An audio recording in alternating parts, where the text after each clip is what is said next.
En France, le gouvernement semble préparer l'opinion publique à la perte du triple A. Faut-il considérer cette perte comme actée? Alors, si on regarde les spreads, c'est-à-dire l'écart de taux d'intérêt entre la France et l'Allemagne, on peut se dire qu'effectivement c'est acté, que le marché l'a déjà acté.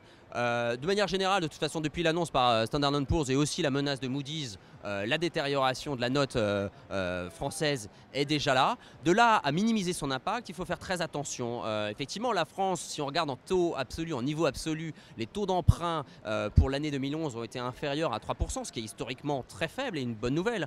En revanche, à long terme, la détérioration de la note française reflète à la fois une très mauvaise capacité à gérer les finances publiques et à surtout corriger la trajectoire des finances publiques en France de manière générale, et ce depuis très longtemps. Et surtout, ça veut quand même dire à terme un coût de la dette supérieur à ce qu'il était précédemment. Donc on peut préparer l'opinion publique, on peut nuancer effectivement le risque, l'impact que ça peut avoir, mais la France n'est pas les États-Unis. Il ne faut pas s'attendre à ce qu'une fois que la détérioration de la dette aura été actée, que, comme on a vu le voir aux États-Unis cet été, que les taux d'intérêt vont baisser. Ce sera probablement dans l'autre sens.